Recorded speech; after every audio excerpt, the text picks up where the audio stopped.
हिंदुस्तान के एक नेता को जब एक कार्यक्रम में कोला पीने के लिए दिया गया तो उस नेता ने कहा कि हम हिंदुस्तान की जनता को साफ पानी नहीं दे पा रहे हैं और ये कोला लेके आ गए हैं। उस नेता ने उस कोला कंपनी को इतना लताड़ा, इतना तकरार बढ़ी कि अंत में उस कोका कोला कंपनी को हिंदुस्तान छोड़ के जाना पड़ा।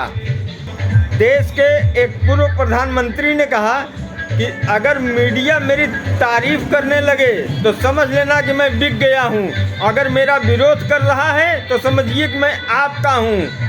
लेकिन अब के नेता इतने लालची या इतने डरपोक हो चुके हैं कि वो कंपनियों की लूटपाट पर देख ही नहीं रहे हैं। सबसे बड़ी समस्या है 1 अरब से ज़्यादा सिम हिंदुस्तान में बिक चुके हैं और कंपनियां लाइफ टाइम का सिम बेच रही थी कि मतलब ये ज़िंदगी भर आपके साथ रहेगा।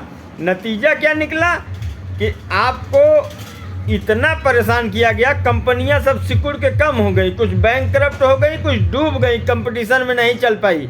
नतीजा ये हुआ कि अब सिर्फ 3 कंपनियां बची हैं, एक जियो है, एक एयरटेल है, एक वीआई है और बीएसएनएल तो कोमा में चली गई। बीएसएनएल के कोमा में जाने के बाद ही इन कंपनियों की साजिश शुरू हुई।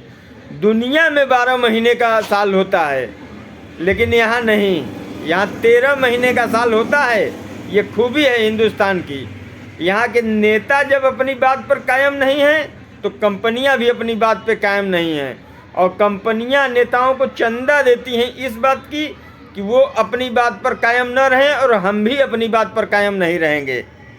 28 दिन का महीना सिर्फ फरवरी में सुना जाता था लेकिन यहाँ तो पर डे 28 दिन का महीना बनता है। आप जब भी आप रिचार्ज कराएंगे आपको 28 दिन का ही होगा। एक इस तरीके की लूटपाट में तमाम साजिश, तमाम हमारे विद्वान, कंपनी सेक्रेटरी, सीए जैसे लोग लगे हैं। वो बताते हैं कि सरकार के कानूनों को कैसे तोड़ना है। सरकार ने कहा कि नहीं, एक प्लान आपको 1 महीने का रखना होगा तो इन्होंने एक प्लान कर दिया 1 महीने का।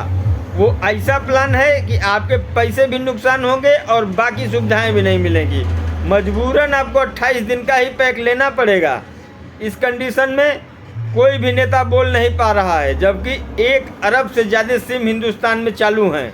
अब आप सोच सकते हैं इतने बड़े यूजरों का शोषण हो रहा है और बोलने वाला कोई नहीं है क्योंकि कंपनियां सिर्फ 3 हैं। जब से बीएसएनएल को कोमा में डाला गया, इंजेक्शन दे करके बीएसएनएल को ऐसा कर दिया गया कि उसे होश न आए और ये 3 प्राइवेट कंपनियां जियो, एयरटेल और वीआईपी निरंतर लूट कर रही हैं। कौन बोलेगा? नेता तो आपकी बात करते ही नहीं क्योंकि उन्हें आप सिर्फ वोट देते हैं, चंदा देने वाला कोई और है।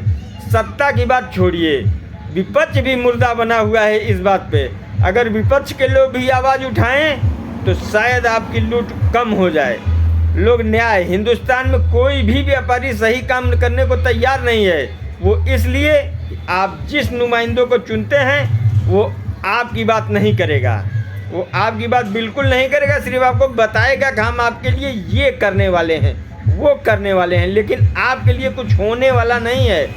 ऐसे हिंदुस्तान के नेताओं को सबक तो सिखाने की कोशिश करनी पड़ेगी आपको। समय हर बार आपको मिलता है लेकिन हम अब चूक जाते हैं और ये नेता मनमानी करते रहते हैं। जय हिंद साथियों, आप हमसे जुड़े रहिए और ज्वलंत मुद्दों की समस्याओं पर हम आपकी ध्यान को ले जाने का प्रयास करेंगे। नए हैं तो चैनल को सब्सक्राइब कर लीजिए ताकि हमारा हौसला भी बढ़ता रहे।